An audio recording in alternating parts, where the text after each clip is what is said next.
Hello, neighbor. My name is Robert J. Ray, president of the Organism Chapter 4, and we're doing a documentary about James Chaney and Michael Swarner and the relationship that I had with them back in 1964. And we're going to start here at the Young Hotel. This was the only hotel for black people that could stay in back during the 50s and 60s. And they are getting ready to tear this building down because no one ever picked it up and said we're going to preserve it. So really didn't hear. I'm shooting my documentary ahead of time because if I wait, they're gonna be able to tore it down. So now we got some history of where black people stayed when they came down here. This is where I think Martin Luther King stayed here one time, and Michael Swarner and his wife stayed over here back in 64, but they wasn't supposed to, but they would sneak them in and they would, spend the night here. And this was the only hotel for blacks. I think I've stayed in it one time when I came back down here from Illinois, me and my best friend in time, Willie C. Now come on, I'm gonna show you around here on 5th Street.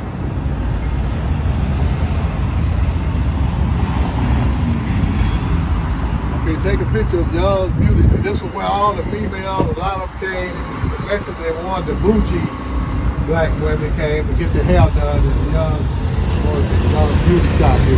This back in 1950 here. This whole thing. And these here was the barber shop. This side was the place barber shop down there, the Young's barber shop. And I think it was at one time it was over here was whose barber shop was that?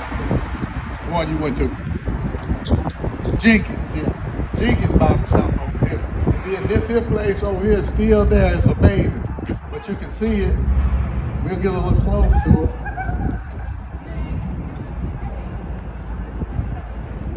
Make sure you get that bill in there. That was the famous Bill's Cafe. I don't know how many hamburgers I ate in there. My mother worked in there one time. My sister worked in there one time.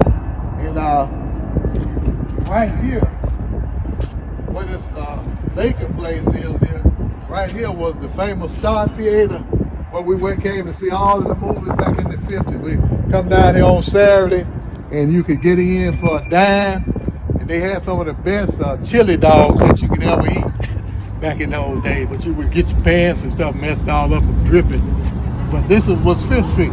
At one time on a Saturday, it would be wall-to-wall black people, just like sardines back in there on this particular street. You had a restaurant over there.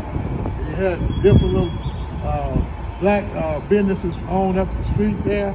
And they cut off up there where the stop sign is. And then it came all the way back down here to the street down there. It's where the black people would cross. But the black area would stop. But on a Saturday, you could come down here and it would be wall-to-wall black people just stacked like closet. Never any shootings, never any fighting, because everybody, they looked like they kind of loved each other as neighbors back then when they did that. So I'm going to take you over here where James Chaney and Michael Swarner and myself did most of our talking at. Just follow me. This is my cameraman, Sam. This was a pool hall here. They had a pool hall upstairs and a little bar area downstairs. And around the corner here was black businesses also. This area right here was the pharmacy. Over here. This was the black pharmacy where all the black people would get their prescriptions filled out. There was a doctor here. His name escaped me, but I will have remembered it before we finish this video. So right down here is where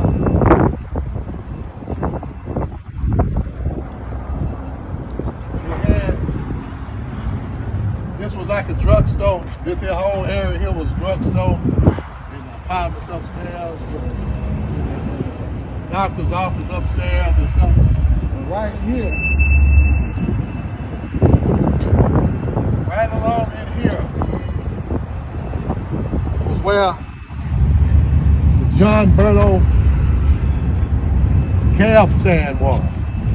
And my job as a dispatcher, I would be sitting up, we had a window here, and I would be sitting up in the window, and then when people would call for a cab, I would send the cabs out to the different areas, the hospitals, schools, church, wherever they needed to go.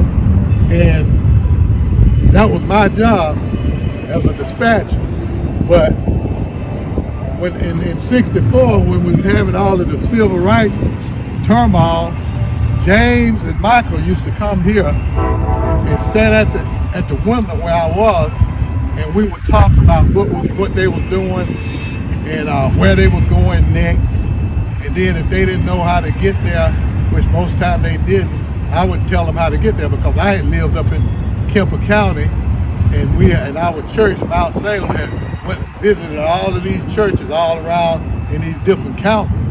So I knew exactly what highway, what road they could take to go to these certain places, and these towns like Scuba and Macon and Preston and Philadelphia and DeKalb and Louisville. And I could tell them the safest way that I would think to go. And we was doing that. And a lot of times, 2 or 3 carloads of white Ku Klux Klan members would ride through here, and they would have their guns sticking out the window, just have them sticking up and let you know that they had them.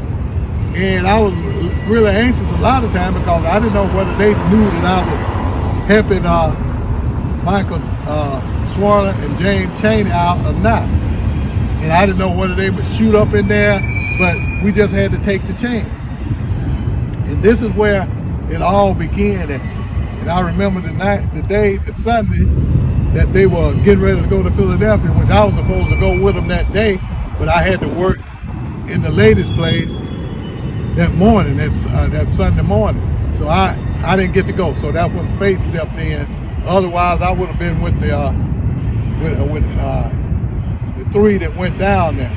And I didn't know Andrew, but I waved at him for the only time I ever seen him in my life. But I waved at him and never seen him again. So this is part 1, I would say, of the documentary that we're going to be doing in connection with the book, Edgar Ray Killen, Getting the Last Word In. And that book should be on Amazon probably in the next few days or so, no more than a week.